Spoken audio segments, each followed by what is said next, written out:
আজকে বানাবো চালতার আচার। বাজার থেকে 3টে চালতা নিয়ে এসেছি। নিয়ে আসার পরে চালতাগুলো কাটতে যে এত কষ্ট হবে জানতাম না। আমার যেহেতু বটি ছিল না, তাই এই চাকুটা দিয়ে চালতাগুলো কাটতে আমার সত্যি ভীষণ কষ্ট হয়েছে। 3টে চালতা কাটতে যে পরিমাণ সময় আমার ব্যয় হয়েছে, আমার মনে হয় 3টে রান্না আমার হয়ে যেত সেই সময়ে। যাই হোক, চালতা কাটার যুদ্ধে আমি জয়ী হয়েছি। এরপরে ভালো করে চালতাগুলোকে ধুয়ে নিলাম। ধুয়ে ভাবলাম চালতাগুলোকে একটুখানি থেতো করে নিই, কিন্তু থেতো করতে গিয়েই দেখলাম সব এদিক ওদিক পালাচ্ছে।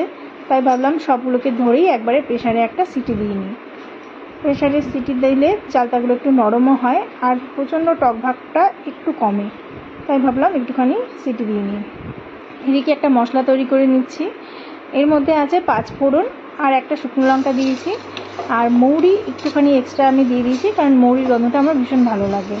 শুকনো খোলা এটা একটু ভেজে নেব ভালো করে, এবার ঠান্ডা হতে দেব। এদিকে কড়াইতে গুড় জাল দিয়েছি। গুড়টা কেমন হবে আমি জানি না। গুড় যদি ভালো না হয় তাহলে কিন্তু আচারই কি বলুন আর নাড়ুই বলুন, কিছুই ভালো হয় না। যাই হোক, দেখে তো মনে হচ্ছে ভালোই। এবার চালতাটাকে দিয়ে দিলাম। আগে থেকে এটাকে একটু হলুদ দিয়ে আর একটু সামান্য নুন দিয়ে আমি একটা সিটি মেরে নিয়েছিলাম।